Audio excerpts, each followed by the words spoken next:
All right. Well, it is that time. It is Thursday again on July 28th, and it's Tell the Truth, where every Thursday at 11 o'clock Central on LinkedIn, we take on the marketing industry's, uh, the sordid marketing industry. We do something almost unheard of, and we tell the truth.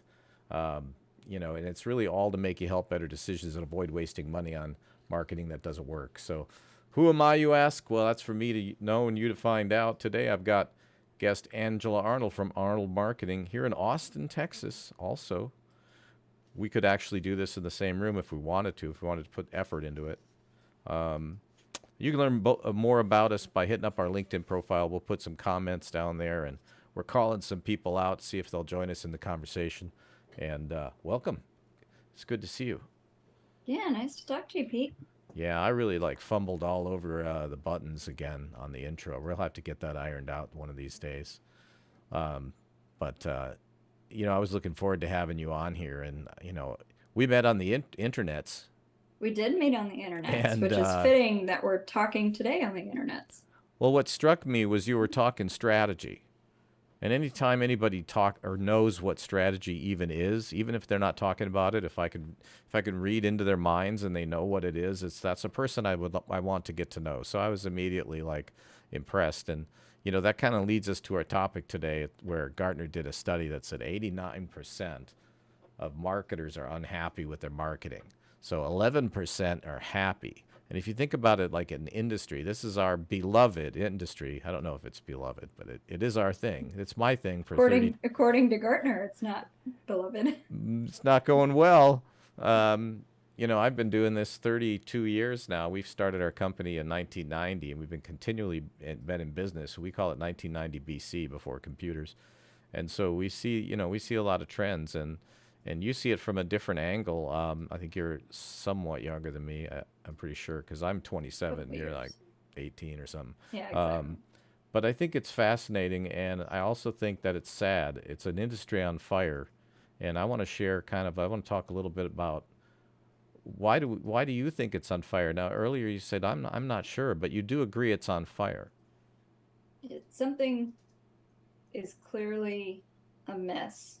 There is a mismatch between what marketers think they should be doing and what they actually are doing. I mean, 89% to be dissatisfied with their marketing, that's huge. Yeah, I mean, if we put numbers like that in front of a client, what would happen? We'd get fired, and fired they get, and money gets wasted, and then we, as actual marketing people, and I don't mean that in a, hey, we're the great, it's just there's marketing, and then there's tactics, and usually you want to start Exactly. with marketing strategy and that sort of thing, and that's what we do. But the truth is, it's not usually how it works. They buy tactics, and they don't really have a plan. Nobody wants to do that part of it. They want to do the tactics, and there's a lot of people that'll sell the tactics to them. And so then we have to kind of face prospects that are really cynical and don't trust us. Like, we're right up there with the used car salesman. Exactly. They've been burned so many times. I can't tell you how many clients have said, well, we've tried marketing or we've tried that. Even individual tactics, they say they've tried that. But what's really happened is they handed it to a tactician who maybe knows how to do Google ads well, but doesn't Right. understand where that fits in the overall marketing plan, where that fits laddering up to the business goals. They said, oh, let's just get some Google ads out there. And And of course, it didn't yield results. sometimes it actually works. It works like a slot machine, just enough to keep you doing it, but they never gain the advantage of, I kind of painted a picture like a marionette, and there's all the different pieces of your marketing strategy, and the only way to get them to work together is to plan it ahead of time, because it's too complicated. And so if it's just one tactic or isolated tactics, the funny thing is, and I am not exaggerating, I promise, I do exaggerate a lot, but then I'll hit this bell if I am exaggerating. But so I am not exaggerating now. You did not hear the bell. It's 100% of prospects who really kind of relay a tale of woe.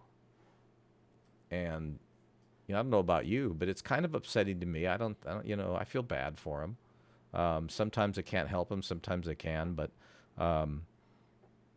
but in almost every case, it's buying tactics and kind of thinking that that's what they think they're doing marketing. Everybody thinks they have a plan, but if you ask to see it, if it's in your head, it's not a plan. So, Yeah. um, Or as you said, do the pieces work in conjunction with each other? Does each tactic build off of the other one? So many companies just try this or that, or they hear something new. Pete, I can't tell you the number of times I've spoken with, let's say, a B2B service industry where they provide some kind of professional service, and they tell me they want to be on Instagram. I don't know about you. When's the last time that you looked for a new IT provider on your Instagram feed? I've never uh, done it. never. I Never. was just looking at my wrist because I like to look at it sometimes before I make a statement. Um, no, never. Never. Although we did a survey once among B2B companies, and the platform they spent the most time on in this survey was Instagram. That was pre-COVID, and it seems like Instagram is losing its mojo. Do you see Maybe that? that's why the So, marketers are dissatisfied, right? It's a constant battle royale of what's going to be the most effective thing. Andrew Chen has a theory of what is it, first to market. So when banner ads first came out, you remember this, they had great results, amazing click-throughs, gave you good qualified traffic, and now you'd be happy to get 0.5% click-through rate on a banner ad. And as each new channel has come out, marketers have to flock to that channel, in most cases corrupt it for their evil purposes, and then it marketing becomes less and less industry, effective over the time. sordid dumpster fire that is the marketing industry. Yeah, so Mm-hmm. that was probably in the Netscape days. I don't know when the banners first came out, but yeah, I mean it's polluted, it's fragmented. There's one thing that I've definitely ranted about. And now your company works with B2C companies primarily, e-commerce, and ranging from small to pretty good size, big companies. I know you travel a lot, um, Always and I on the know road.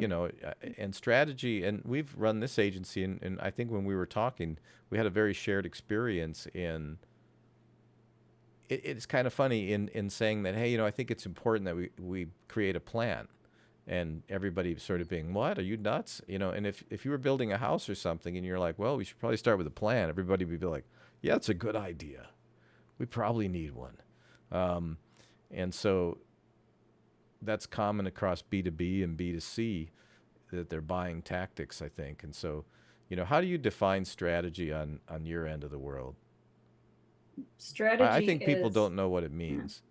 Well, there's a million definitions, right? There There's is.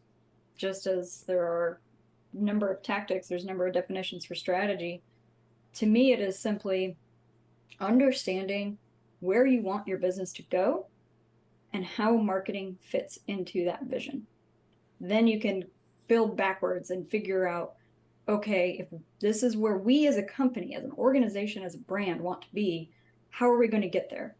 Okay, who do we need to talk to? What are we offering? What are we actually doing that's unique in the market? How do we build relationships with our customers, which is something I also want to talk on. And then you get into the tactics of how you actually get that done. But if you don't start with that end vision in mind, if your company, your organization doesn't know where it's going, it's like getting in your car and just starting to drive. You might end up at Yes. Costco. You might drive off of a pier. You don't know. You don't have a You map. don't You don't know know. where you're going. You don't have a map. Well, I think I think the thing is that it's probably just the least path of resistance, just to kind of do some stuff and see what sticks. And the longer you do this job, the more you realize it's the most expensive way to go to market. You're kind of guessing your way through. And so if we break it down, strategy to me is just the decision-making process. And it's just a more organized way of making a whole series. Marketing's become very complex. There's a lot of little decisions that need to be made, and some big ones. You got to know your numbers. You need to know your cost of acquisition and lifetime value and the whole equation, and you should have it down so it's predictive. So instead of starting out and saying, well, we're going to gamble and drop 25 grand on this workshop, instead, you can create a predictive marketing plan or blueprint or roadmap or whatever you want to call it, and you're going to start 95% sure that it's going to work. 98. If we really get to do our jobs, well, we're pretty close. Have you ever had your numbers come out like almost like dead on? Just within the penny or the 0.1%. Oh yeah, it's We're beautiful. like, yeah, Beautiful. we built these tools, they work. Um, Mhm. but so that's a common experience too. What are things? What did you say you wanted to talk about? Well, You had something something I in your wanted to, craw. yeah, I did. Talking about VC before computers, right? Yes. I think something that we've forgotten as especially digital marketers, it's my firm, is we only focus on digital marketing, is it's so easy to think in terms of funnels, and you start with 10,000 impressions that lead to 100 clicks that lead to 10 inquiries, leads to one sale. But if you are in a room, a physical room with 10,000 people listening to you, that's a pretty big audience. And I Right. think, this move toward everything digital, people have forgotten the human element of it. And as you said, everything's fragmented, or people are trying to squeeze every last penny out of a channel versus thinking about the actual customer. What does the customer want? How can you give them the best possible experience? Because now truly marketing is all word of mouth. It is, if I hear Pete Yes. tell me about a roofer, I'm going to go with that roofer. If I hear Pete tell me I've got to buy this weekend bag, I'm going to go buy that weekend bag. So how do you I build know my that? It's, bags. yeah, Absolutely. yeah, you got to be the bag Absolutely. expert. No, But I think you got to build that relationship, right? And focus yes. on the actual human on the other side of the screen, not just Not just always on the numbers. doing the stuff, doing Mm-hmm. the stuff of marketing. Like, Mm-hmm. it comes back to what is strategy, and well the term comes from the military, and it's really the how and the why and the what's the objective and what are we trying to achieve. It doesn't get down into the detail like, what should each soldier be carrying in terms of ordnance. That happens in a tactical phase after you know where you're invading, which is always handy, which happens in the strategy phase, which is kind of, I use the terms interchangeably for planning and strategy. It's kind of the same thing to me. Um, Mm-hmm. but I think that you can get into a mode where you're not getting the feedback loop from the customers. Really marketing isn't, once you have a plan, then you start iterating, right? And if you're not, what you're kind of saying is if you're not listening to what the customer is telling you back and adjusting your strategy as required, you're going to go off the road or derail. And that's a lot of times, I think, what happens. That's one thing. Mm-hmm. I think another times agencies are under pressure under cash flow pressure, and they'll take any amount of budget, even though they know that it's not going to work. And it works like this: Yeah. the client says, "Well, I only have $500 a month, and I need to see results right away. We're just going to try a little bit of this, and if it works and it pays for itself, then it'll pay more." And the little voice says, "That's never going to work." And the other little voice says, "Yeah, but we need the money." "Yeah, but it's not going to work. It's a disservice to the client. It's bad for your reputation, all that." "Well, we need the money." Money, money, money. Mm-hmm. And I think that's a big part of the problem. And the, uh, what is it called? Churn and burn is the business model. And so if you haven't heard that term, what does that mean to you in your B2C land? What's the churn B2C and land. burn? It is, there are a million digital marketing agencies out there. You can go find a tactician, you can At find the least. SEO guru, the Google Ads expert, the social media firm that makes the coolest videos. But again, are they focused on the actual metrics and results for the business? Are they driving real results, or is it vanity metrics? It doesn't matter how cool that video is. If it doesn't resonate with the market, if it doesn't drive sales or brand awareness or word of mouth, whatever, it's a waste of your time. It's just an exercise in futility.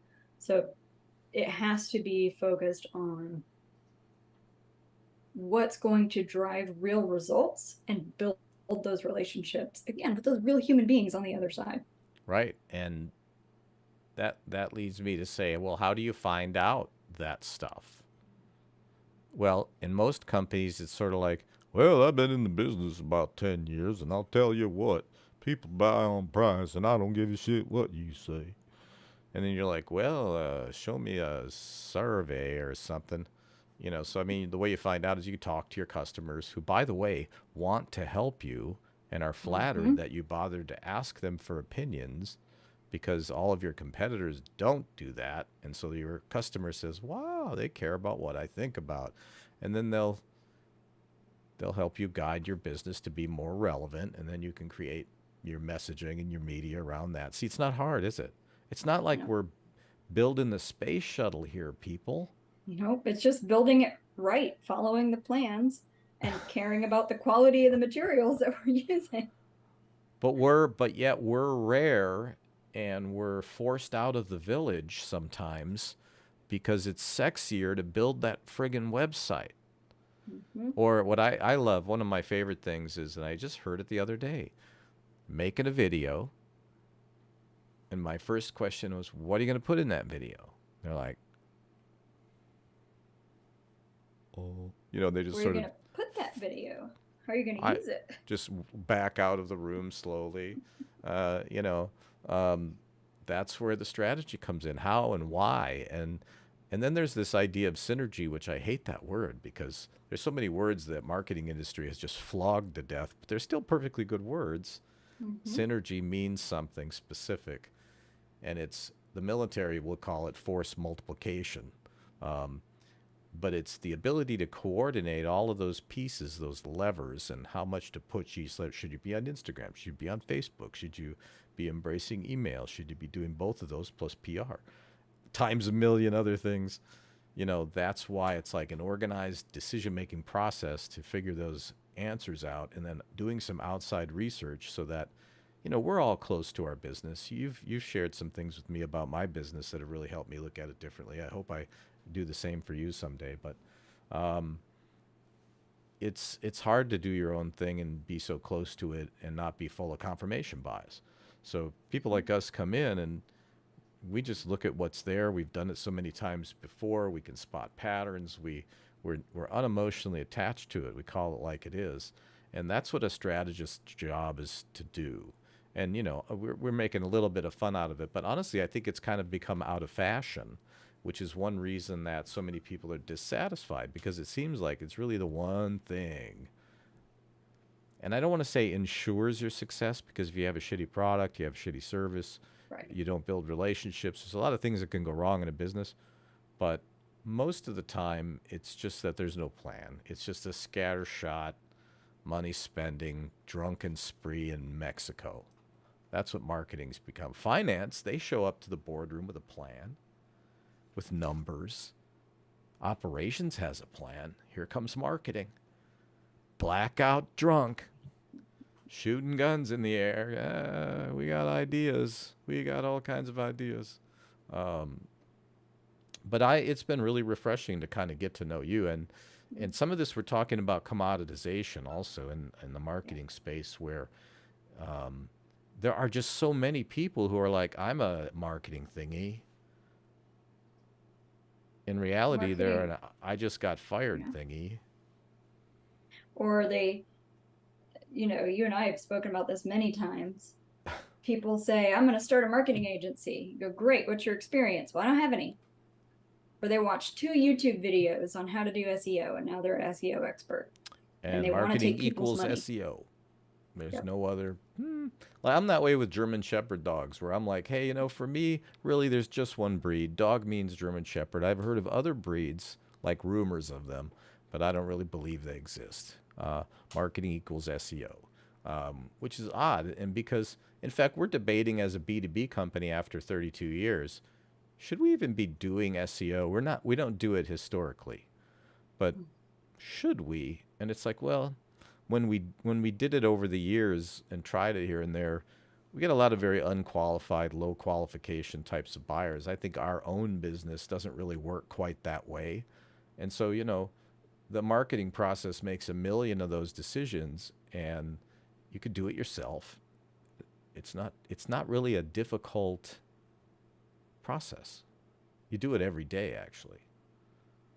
None of this is that difficult, but it's understanding how to put it in the right order and where it all belongs, what to focus your effort on. is the hard part. Well, and that's where doing it before comes into, the frame, Mhm. where a lot of these people that are, the agency industry has always been, when I say agency, I mean ad agencies, marketing firms, design shops, I mean, all these kind of creative businesses. It's always been youth dominated. I mean, that's always kind of been a thing, probably even in the 50s. Um, but it still is. And this is where you do get people that there's no regulation or certification or any kind of, anybody can become a marketing thingy at any time, right? Yep. Then And they work so, with a client, and the client goes, well, you didn't get me any results. You wasted time and money. So then they view marketing as a waste of time and money. now And the again, we circle agency, back. right? The agency knew this was going to happen, but wanted the $500. Remember the $500? Mhm. So they know they could get it for probably 6 months before they're caught, sometimes longer. And the idea is just replace them as fast as you can, right? And there's, and sometimes it's that bad, but otherwise, let's say you owned a web development company, and I, being the buyer, have self-diagnosed myself that the answer to my dreams and all of my problems is a new website. It's going to fix everything, I assure you. And so I go to a web developer. That web developer makes his money doing web development. And so you say, I want a new website. He's like, right on, of course you do. Best decision you ever made. How much money you got? Yep. You It'll know, I save your mean, life, save your business.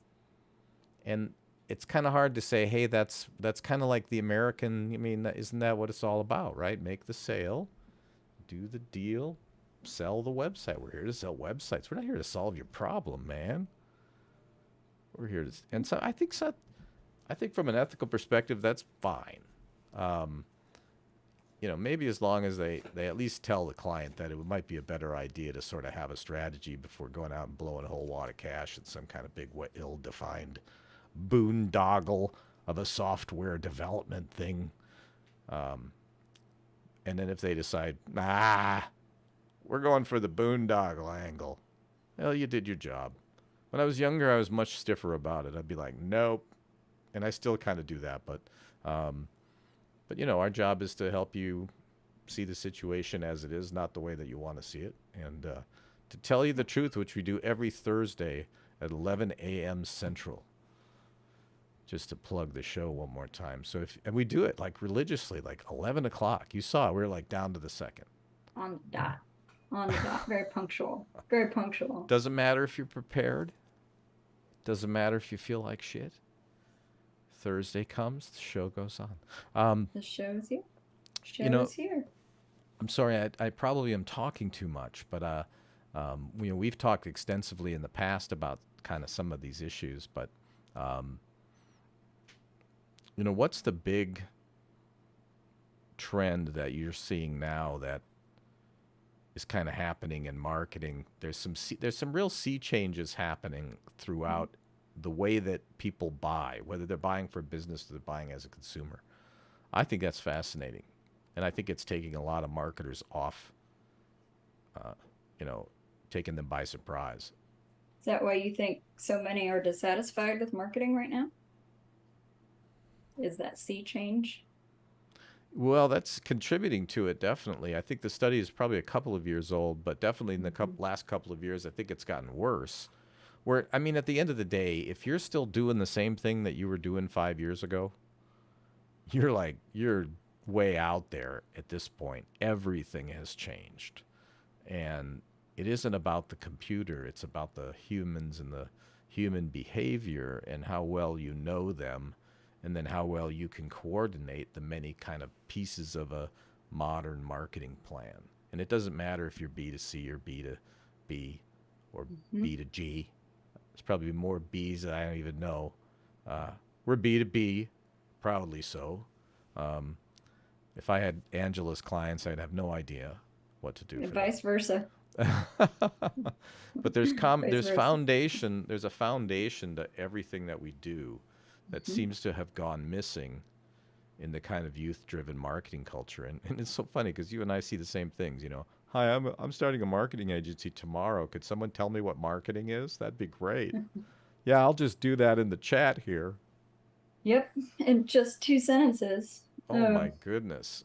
just It's a ridiculous. lifetime of work, but Well, I think the other piece, relating to what you were saying about experience, is marketers are increasingly expected to be all things in the business. ah, It used to be you can understand strategy and the marketing tactics and manage, to your metrics. And now marketing is a piece of product. Marketing is a piece of customer service, it can be a piece of operations and sales. And you see it in the B2B space. Where is that delineating, dividing line between marketing and sales? That's getting increasingly blurry. And so CMOs and marketing leaders, there was a great article in Harvard Business Review about this. They have to be all things to all people in the organization. And it's just gotten so broad of expectations of what marketers should do. And they have to know analytics and have a right. degree in statistical analysis in order to track their marketing now that we have all these shiny digital tools. Well, I've seen this in the business descriptions where they're endlessly, looking for endlessly qualified people and undervaluing the skill set enormously at the same time. Maybe that's one reason that your marketing sucks. All right? You're punching downward in terms of what expertise you want, which, by the way, is impossible for one human being to deliver um, for what you want to pay. Yep. There's a few people out there that can do a bunch of stuff really good. They're usually old codgers, but they're few and far between. So I think that's a huge factor. I had a former client come to me about a month ago, and they said, Angela, do you mind taking a look at this job description we created? It's a ed tech startup, and they've been humming along. They took a few months to really focus on the product. Now they're ready to shift back to marketing. And they said, we want to hire a full-time marketer in-house. I said, great, send me the job description. We'll take a look. And they wanted a CMO, a tactician, a strategist, a media planner, a media buyer, PR person, analytics, technical marketing, SEO, all of it for 60 grand a year. Yeah, I mean that person doesn't hardly exist, and uh, I can't fault the employer or the client in this case. I think it's the natural progression from, marketing is not a core capability of most entrepreneurs and people who start companies. I mean, I know that Correct. I fit that mold too, where, even though I started a marketing firm, we really started as technicians. And most companies kind of start that way. So it's the blind leading the blind, the young people or the new agencies. I mean, if your agency, one red flag for me that I always look at when I'm doing competitive intelligence and I look at other agencies, I'm like, they've been in business less than 5 years, and you can look at their background now with LinkedIn and, well, they were with a Mm-hmm. different company in a marketing capacity and have an MBA in marketing. Great, awesome. Or they have a degree in massage therapy and sometime around, I don't know, 2005, I decided to be the marketing head of my own thing. I mean, it's incredible. Um, and so, but our industry kind of lends itself to that. So there's some ways that I think people can separate the wheat from the chaff. Mm-hmm. One is, just to get a sense of, are they the right fit for you in terms of just, are you B2B? Are you B2C? Are they obsessed with process and do they want to be measured? Like if you're talking to Yes. agencies, sometimes I help companies choose agencies. And I'll say, on a scale of 1 to 5, 1 being hate, rank how much you like to be measured in your job. And if people are like, oh no, oh God, I don't want this job. Um, people that are good want to be measured. Yeah. Um, Because you can measure everything now. All of that is possible. And you should be yeah. driving to what are the real outcomes that you're driving, even things that are more qualitative, you can measure and you should be measuring. Well, and I'll remind everybody that absolutely, and the more things that you measure, the more expensive it's going to be.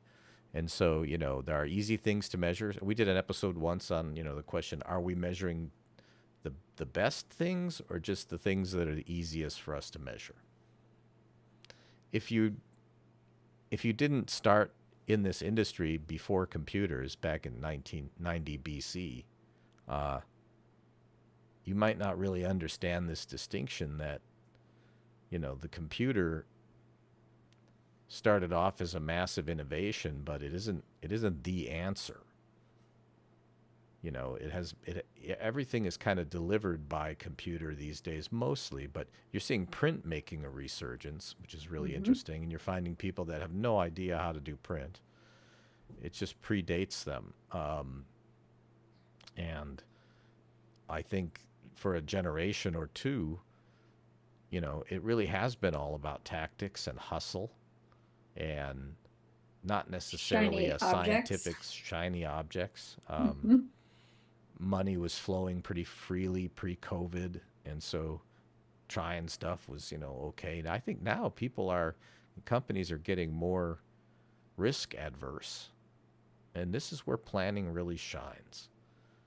I think the whole point of it is to lower your operational risk. Like, you're going to spend some kind of marketing budget and effort and money and trade shows and salespeople and effort to get clients a lot.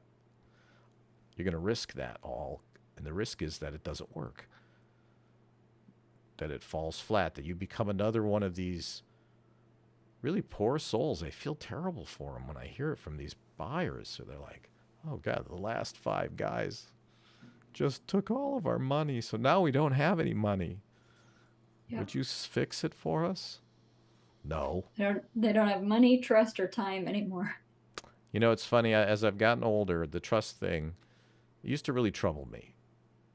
Now I'm kind of like, look, you know what? If you don't trust me that badly, then we're not a match. I'm easy to find. I mean, I'm like, I had a potential client ask for references. Now, do you get that sometimes? People ask you for references? I don't get references, but I did walk away from what would have been one of our largest contracts. I sent the proposal over to the client, and he said, we'd already done a couple small projects together to feel each other out, understand his business, we're a good fit. Okay, now let's do the real work, the real strategic thinking, then building the tactics underneath that. And I sent him the proposal, and he said, well, I want to reduce the price by $1,500 a month, and I'm not sure I really trust that you can do this. And I said, well, have a great day. Yep. We'll just part ways Have from a here, nice because day. it's you got to trust us to do the right thing. And as you were saying earlier, that $500 a month budget is not going to move the needle. Marketing is an investment, but it should also produce results for your business. But it's a scary leap for some business owners where they've just thrown cash into this black hole over and over and over and never seen the results that can really happen with a true marketing strategy and plan. Well, and part of that problem is the expectation of how long it takes. I mean, I always look at it like you build a marketing engine. It's your marketing systems, and they literally could be electronic systems, but processes people, information, into a system, and then you have to run that engine for some period of time. Like this podcast, we're not looking at any metrics for a year. We're going to do this podcast every single week for a year before we look at anything. And I think that's, you need to give it time to propagate. And the other part, I think you can go a long time spending small amounts of money and never cross the threshold of return on investment. But over time, you just trying to save those few dollars and punching down on talent and getting stuff cheap as cheap it can be, over the course of a few years, you've spent 3 times more than you would have spent getting it right the first time. It's crazy. And people stop doing it. Just do a plan. There's great books out there that show you how to do these plans, how to create a customer profile. We do one called an enhanced customer profile. So it includes psychographics and persona and pain points and their perceptions and beliefs. We're happy to help walk you through it if you want to hire us. If you want to learn how to do it yourself, I do workshops. Are you doing any workshops? Not yet. We're thinking about it because we started wanting to help the little guy, right? I love the small businesses, but they can't afford our services at this point. So I want to take all the knowledge and experience we have of how to grow a business and put that into workshops, just like what you're doing.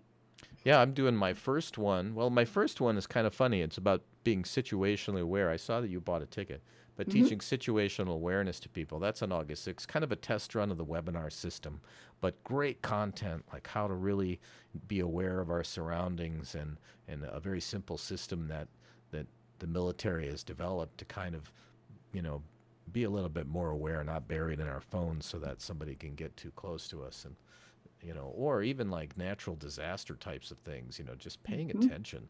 But there's a couple of systems we'll cover in that. And then the other one is positioning, how to position your company. And a lot of what we've talked about would come under that banner is what makes you different? What makes you unique? Out of that 1,000 SEO companies, why you? And I tell people, look, go do this experiment. Take a look at your website, remove your logo, put any other company's logo on there. Your Mm-hmm. sites still work. You got a problem. Okay. Exactly. And so during the planning process, that's the stuff that you're ironing out. You're deciding, you're making decisions about how you want to position yourself.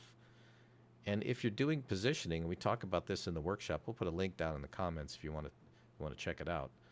You have to look at your competitors because, if I ask you what differentiates you, and whatever you say, the next answer is against what? Mm-hmm. You don't exist in a vacuum. Against Your our customers, your prospects are walking around in real life, listening to other people try to sell them similar things. we differentiated ourselves against our own whiteboard. No, you have to, again, the ugly stuff. Last week's episode was called The Dirty Words of Marketing.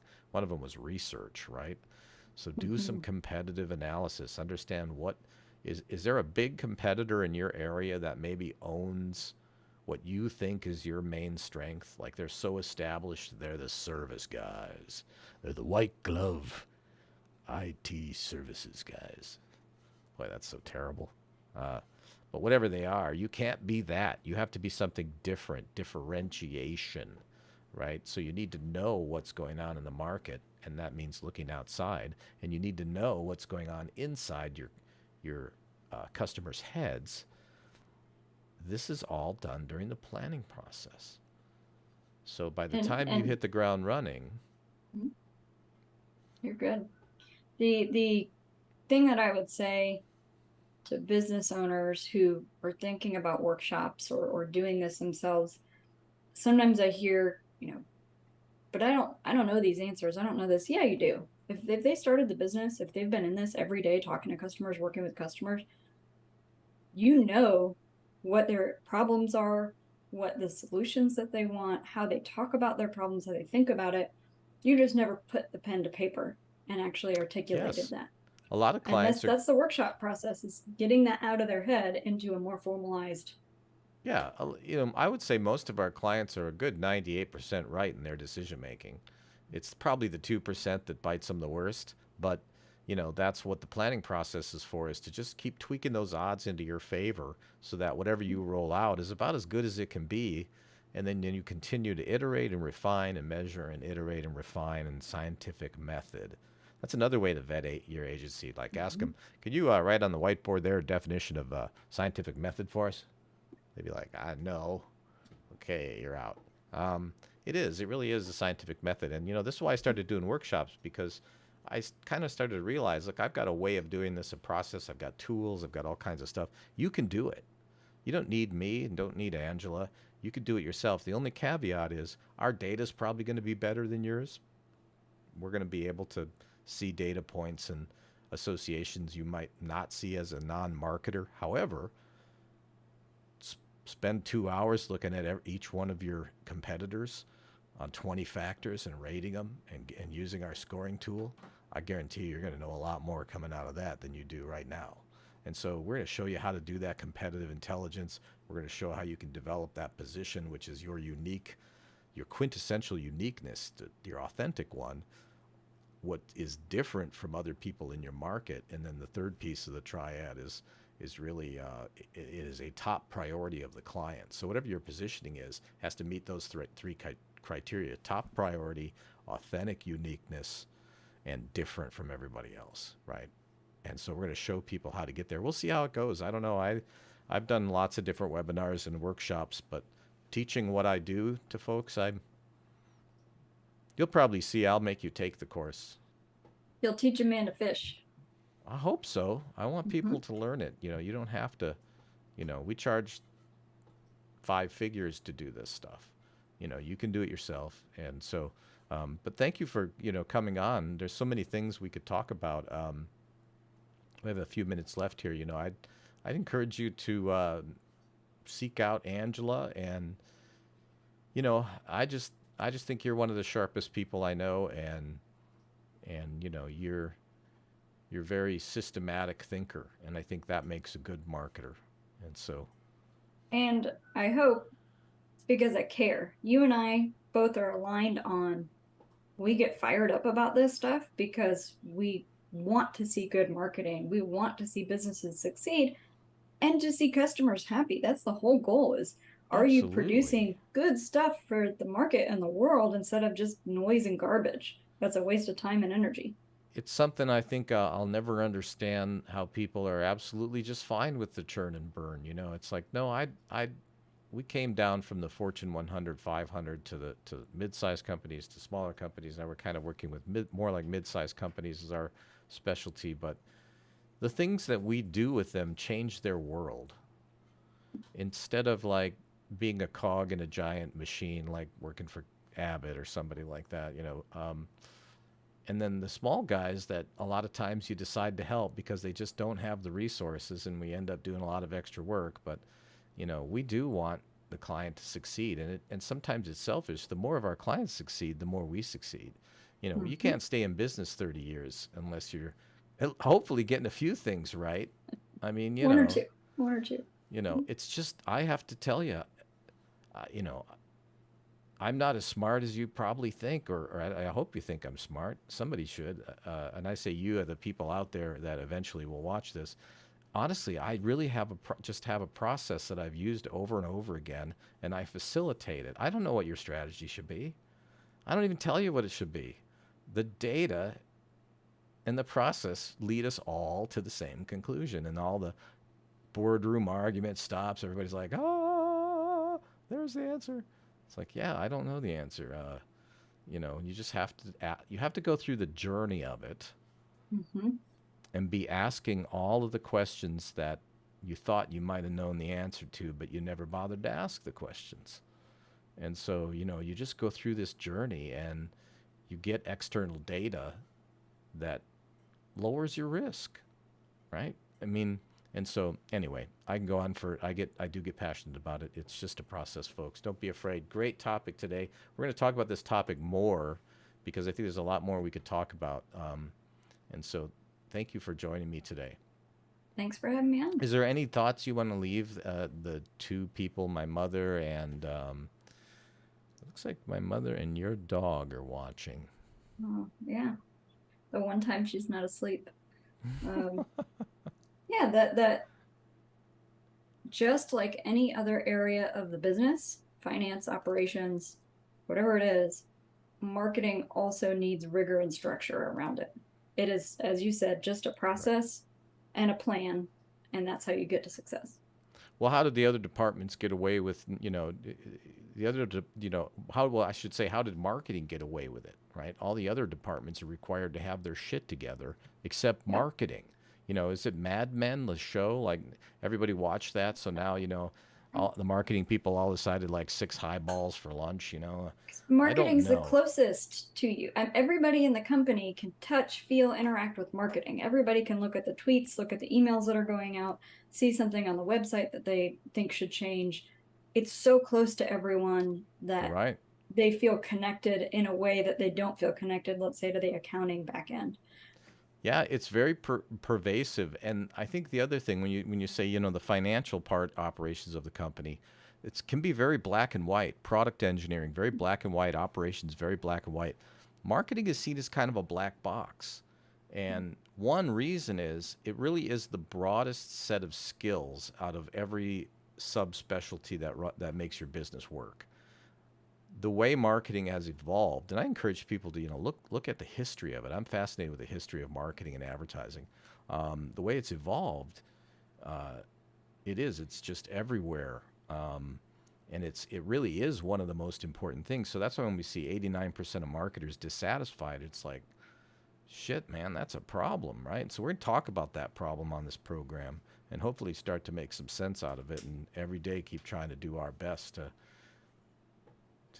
do what's right for the client. So I know you will, and thanks for helping me tell the truth today. More to come. Yeah. Appreciate it, Pete. All right, so we're going to tune out. Let's see if I can push the correct buttons this time. Is it this one?